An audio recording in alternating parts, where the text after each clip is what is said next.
You're listening to The Life Manual with your hosts Tom Payani and Emma Bradford, a practical guide giving you tips and tools to enjoy a happy, fulfilled and successful life.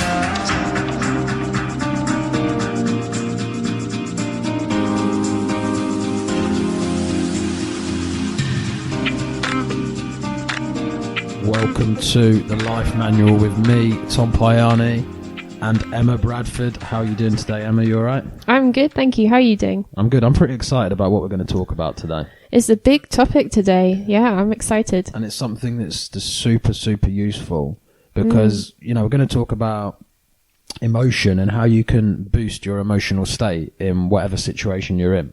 Exactly, yeah. Some practical tools we'll be giving later on. And the reason why I like this one is because it is super practical, isn't it? Yeah. We're going to talk about, how you can change your emotional state through memory, through music, movement, body language, exercise, anything. There's all sorts of ways in which you can change how you're feeling emotionally right now. And I think, it's something that we really try and do on the show is to give as much practical advice as possible. So this is a great topic for that.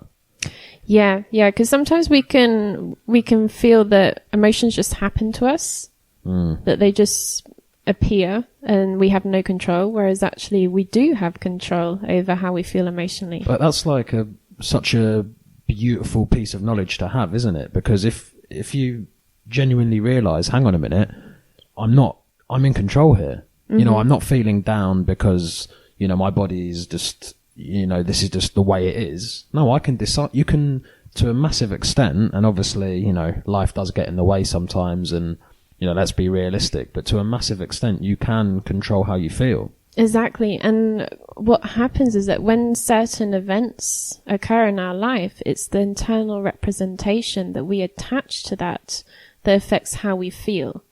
So it's not that the emotions just happen. It's according to whatever internal representation we've decided within.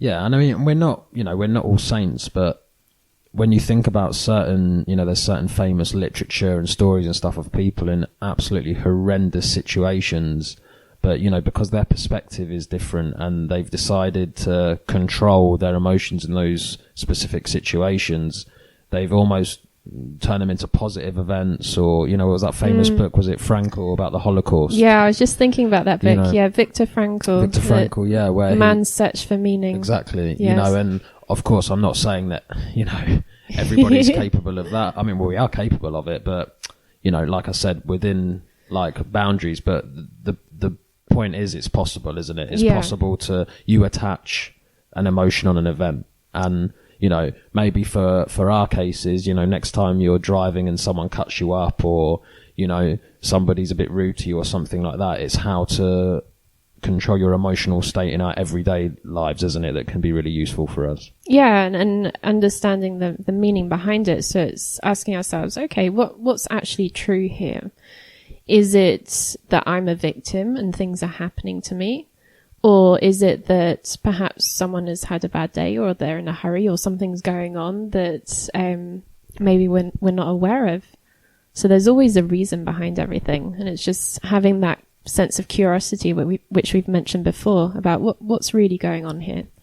Yeah, and I think for us the most important thing today is, okay, well, how can we decide how we feel right now in the moment? And let's get into the nuts and bolts of that and techniques that we can use to try and change our emotional state and boost our emotional state no matter how we're feeling beforehand. I mean, where do you want to start? I know go on, Emma. So let's talk a little bit about how emotions are created. Okay. So in the beginning, so what are emotions? So the word emotion, for some people, they talk about, if you break it down, emotion, it can stand for energy and movement. So that's how some people describe it. And scientists have proven time and time again that everything's made up of energy, whether it's something that's a solid, a liquid, or gas.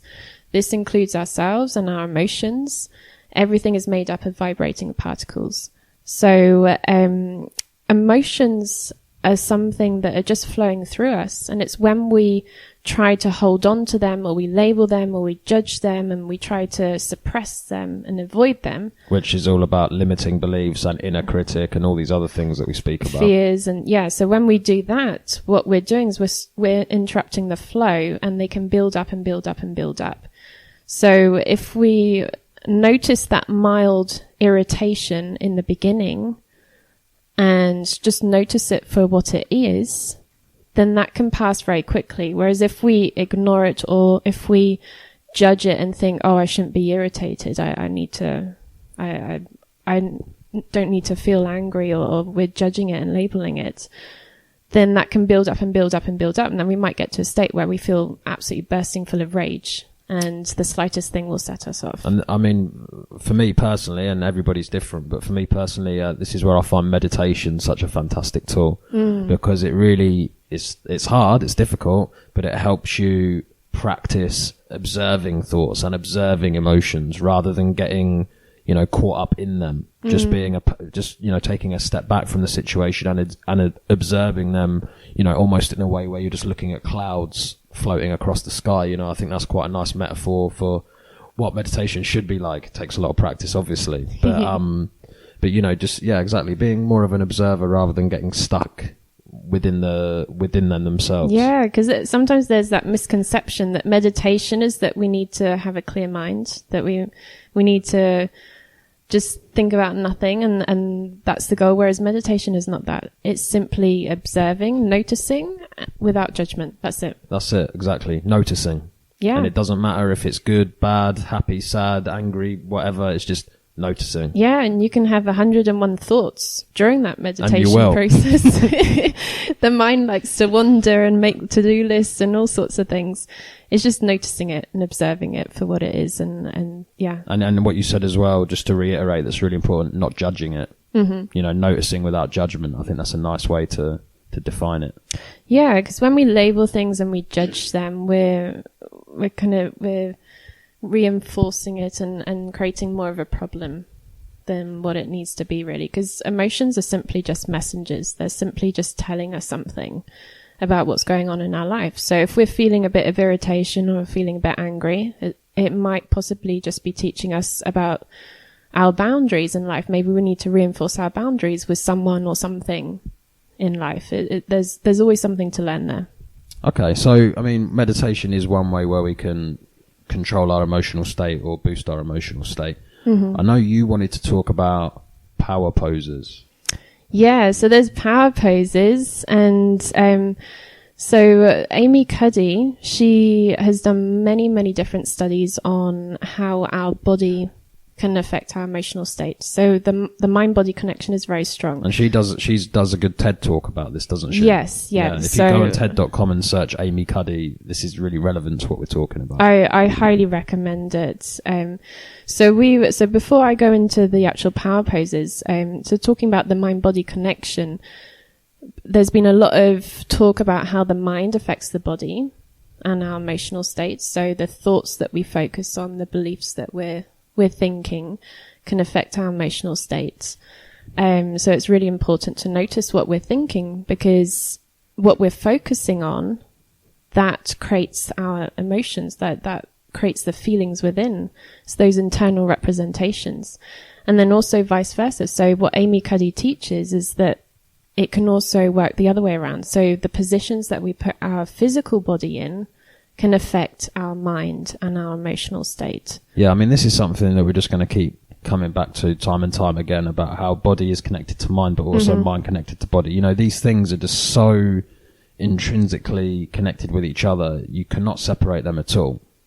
We're one unit. Yeah, everything is connected, and understanding this can really give you a great sense of freedom in life, because you have all these different options to alter how you feel and how you go about life.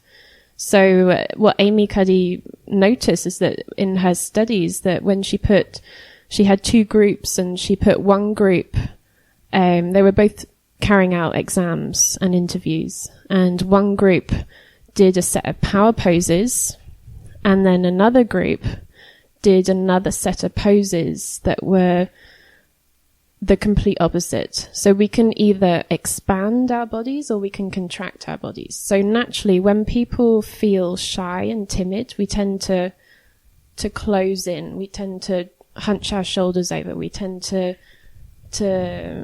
bend over and look at our phone and really make ourselves small. And when we do this, what we're doing is we're sending a message to our brain that we're not worthy, that we're shy, we're timid, we don't feel good enough. And this becomes a vicious circle, doesn't it? Because once we've put ourselves in those, unworthy poses or opposite to power poses, then our mind believes that physiological position as well, doesn't it? And it just repeats. It's a self-fulfilling thing. Yeah, exactly. And our emotional state starts to reflect that. We start to feel low in energy. We start to feel blue or down in the dumps. Whereas when we do the complete opposite, when we open up our body and we do these power poses, like, for example, arms up in the air as if you've won a race. That's one of the popular ones. That sends a completely different message to the brain. And it can really, basically what you're doing is you're telling your brain, I've achieved something. I've done it. Your brain believes it. And your brain believes it, exactly. So, I mean, you can see this in the Olympics. When you watch the Olympics, no matter what country someone is from, the natural human reaction when they've won a race is to put the arms up in the air. So this is, the human body naturally does that. So if we can do that before we go into interview or before we do an exam, you're telling your brain, I've achieved it already. I guess you've just got to make sure when you're in the toilets jumping up and down with your arms up and down, just have a quick look around your shoulder, make sure no one's looking. Exactly. But this can really help, and I've noticed both with myself and clients that I've worked with and the workshops that I've taught at, people find this really, really useful, and it's something so simple that we can do. I mean, before every show, we just spend a few minutes like we're jumping up and down, clapping power and shouting. Poses power all posing. the way. Yeah. That's why, we've got so much energy right now. Exactly. All right, well, can you give us some examples then? Yeah, so I mean, you have the arms up in the air. So if you're standing upright and you lift both arms up in the air and you tilt your head a little bit upwards as if you're facing the sun, if the sun was up in the sky, and really breathing into that. So you're opening up your body. So that's one of them. You can also put another version would be putting your hands on your hips. Okay. So like a superwoman pose or Superman pose. Okay. So that's another power pose. All right. So basically, the general rule is opening up your body, making yourself as big as possible, rather than sort of a lot of bent joints and crouching down and crouching over and closed posture. This is a sort of, obviously there's a bit more to it than that, but that's the sort of general rule of power posing. Yeah. Okay. Yeah.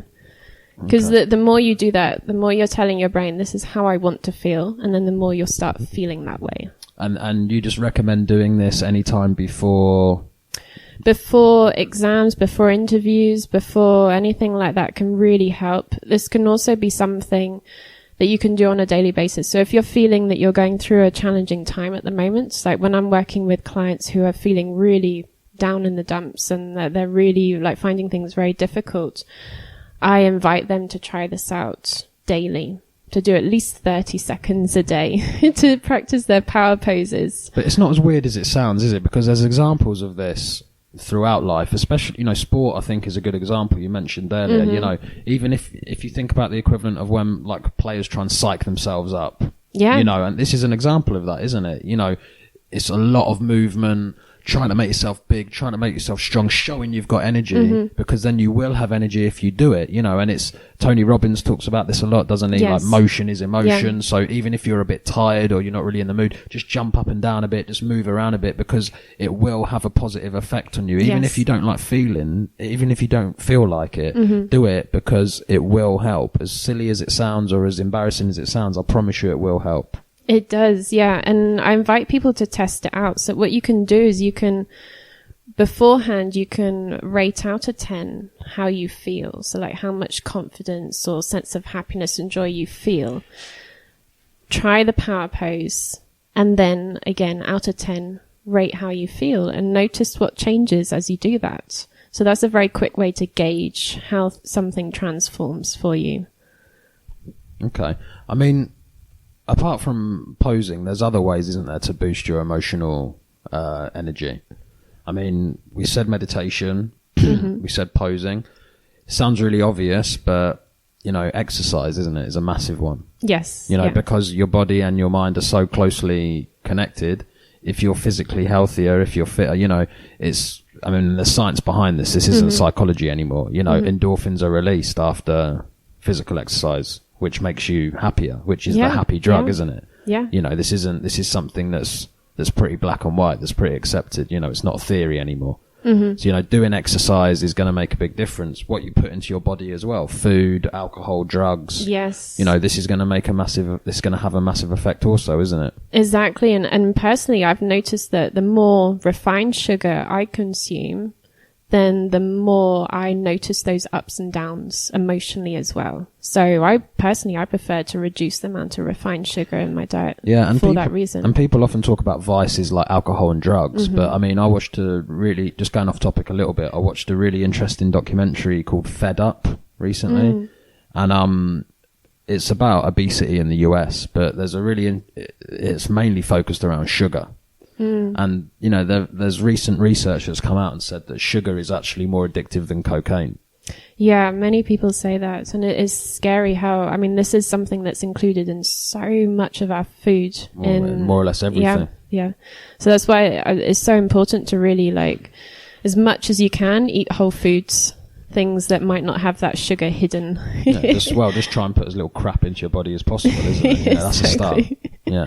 Yes. All right. I mean, that's, you know, we can talk, that's a completely different show, isn't it? That one. But, all right. So, you know, you've got this physical movement, you know, exercise, posing, but it doesn't have to just be that, does it? It can be things like music as well. Yeah, I mean, this is something that I use a lot. So before I do my workshops, my seminars, quite often I have music playing. So I have music playing in the room, so uplifting music to bring everyone to the same emotional state. And I also use it myself. So I have music on my phone that I listen to a lot. So before I'm going to work or before I'm going to work with a client or going to an interview, I use music. And again, you know, sport is a great example of this. You know, before a sporting event, often there's music to you know, get the players in the correct emotional state. You look at any sort of coach, life coach or successful life coach, other people like Tony Robbins, who he mentioned, you know, before he goes on stage, there's going to be certain type of music that, you know, music is a massive anchor to try and create an emotional boost with someone, isn't it? Yeah. And there's, something that's uplifting and obviously everyone has different preferences with music, but music is a very powerful way to boost your emotional state. All right. And just sticking on something that maybe is less about physical movement, you know, we spoke about music, things like just laughing, you know, and again, I know that could maybe be a bit embarrassing for people, just laughing at yourself in the mirror or whatever, but, you know, just something that puts a smile on your face is going to make a difference. If you need some help, you know, stick a funny cat video on YouTube or whatever, but, you know, like anything that makes you smile is going to help, isn't it? Yeah, and I mean, there's many different exercises out there, but some people even do laughter yoga as well. So there's all sorts of things out there, or even things that can boost the feel good hormones and help you to feel that joy and happiness inside. I mean, even like hugs as well. Like, I mean, there's many groups out there in the world nowadays that do free hugs in the streets, and that can really help boost the feel good hormones within. Yeah. I mean, you know, if I want to laugh, I just get a couple of pictures up of my brother on Facebook. You know, he's always good for a laugh. All right. Affirmations. That's another one, isn't it? Yeah. So some people find affirmations really useful. Affirmations to help boost how they feel. I mean, this is something that might be personal, according to different individuals. Like some people might find it useful, other people might find music more beneficial. It's like finding what works for you. So for me personally, I use music more. But for some people, affirmations can really help. Yes. Okay. I mean, affirmations is a different topic in itself, but Are there any examples you can think of here that we could use possibly? For what examples of affirmations do you have or do you know of?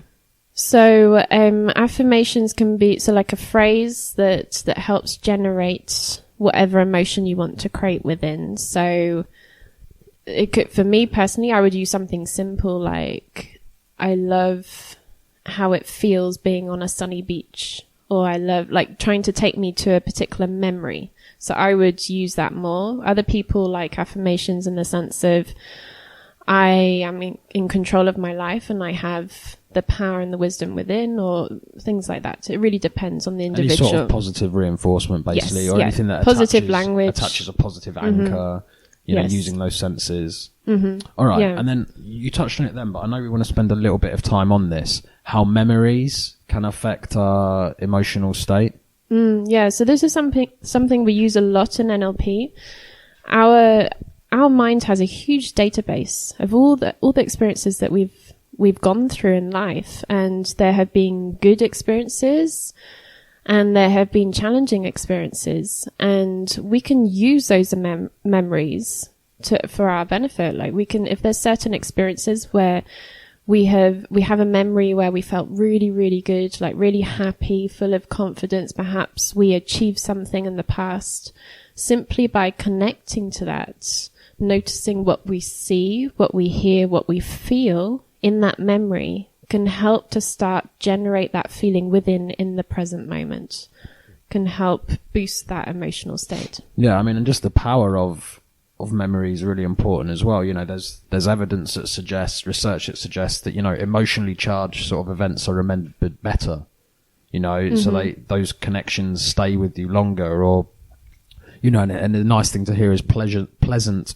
emotions are usually remembered better than unpleasant ones. You know, so have it, you know, making an effort to remember positive emotions will give you a positive effect now in the present, won't it? Yeah, because what we focus on helps to bring that into our reality. And we were touching upon this in one of the other podcasts, is what we focus on.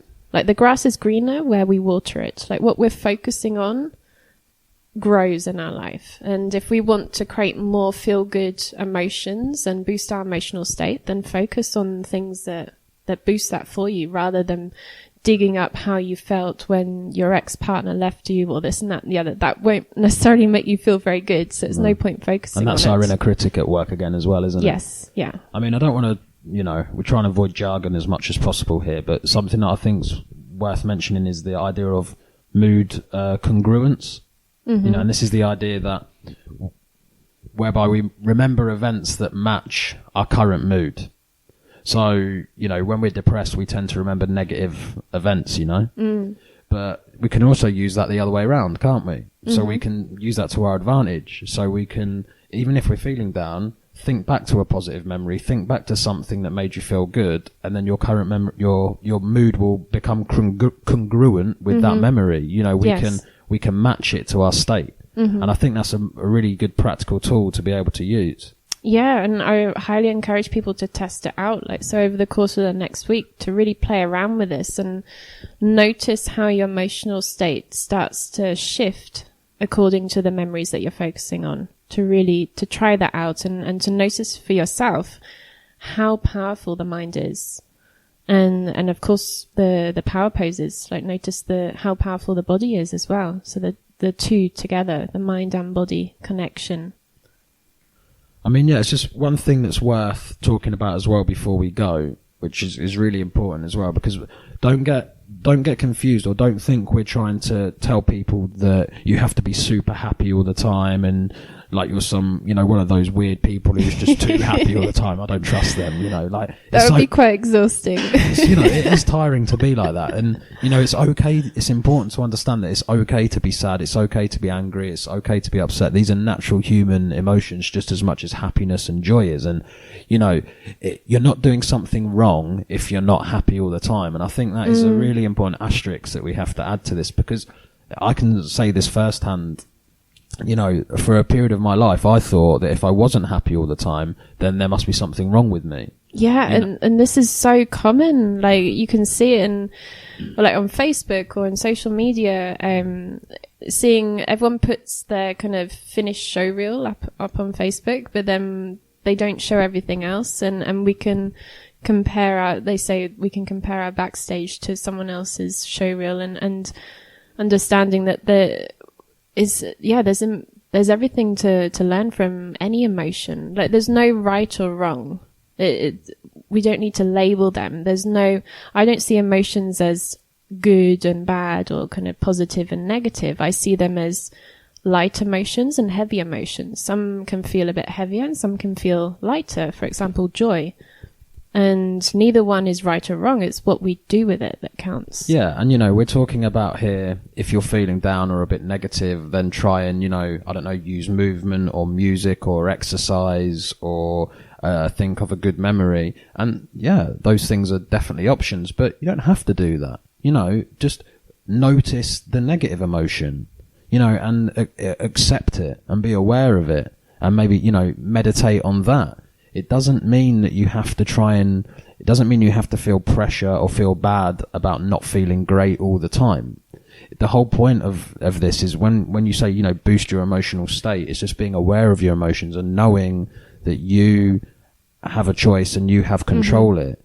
Yeah. You're going to be negative. You're going to be upset sometimes, but the control you have is you're able to take a step outside that emotion and notice it. That's the power you have. So we can have those moments where we feel heavier, and we, like, if we've gone through a breakup, or if something happens in our life that kind of drops our emotional state, that can happen, and that's completely natural. It's noticing that, learning from it, because emotions are messengers, and then choosing how we want to feel. Kind of like, okay, now I choose to let that go. I choose to boost my emotional state in another way once I've learnt from it and observed it. Yeah, I mean, the breakup's a good example, isn't it? Because, people who ignore that heartbreak or the negative emotions that you feel during a breakup, they don't get over the breakup properly. Part of grief, and whether it's a tragedy or a breakup or whatever, is accepting and acknowledging these negative emotions, and you can't move on from that until you've done it. But the point I think that we're trying our best to make is, all right, once you've made yourself aware of those emotions, there are ways that you can boost your emotional state and go on the path of making yourself feel more positive afterwards. Yeah, because you don't need to be the victim of whatever emotion you're feeling. You don't need to be the victim. It's like noticing it, learning from it, and then choosing how you want to feel, because you have every capability to change that, to alter that whenever you wish. Okay. I mean, is there any final thoughts you want to leave us with today about this, Emma? Because we're nearly out of time. Yeah, so I mean, like, some people can see that as like a piano. So you have the white keys and you have the black keys. So we have the joyful emotions and we have the emotions that might be slightly heavier. And in order to play beautiful music, we need both. In order to really appreciate the joy and happiness and love, we might need those moments of sadness and anger and grief. A bit of perspective. Yeah, and to really appreciate those good times. And so there's no right or wrong with it. It's just noticing what's going on and then choosing how you want to feel. Yeah, and I think one thing that we haven't mentioned yet that you briefly touched upon there is being grateful, gratitude. And, taking a step out of the situation and just thinking about what you can be grateful for is such a powerful tool as well. Yeah, exactly. But I mean, I'm sure we'll talk about that another day anyway. So much to get through. Yes, it's a big topic, as we said. Yeah. All right, excellent. Well, it's been an absolute pleasure as always. Yeah, thank you very much. It's been great. It's great. This is the Life Manual with me, Tom Payani, and Emma Bradford, and we will see you guys. Take care. Bye.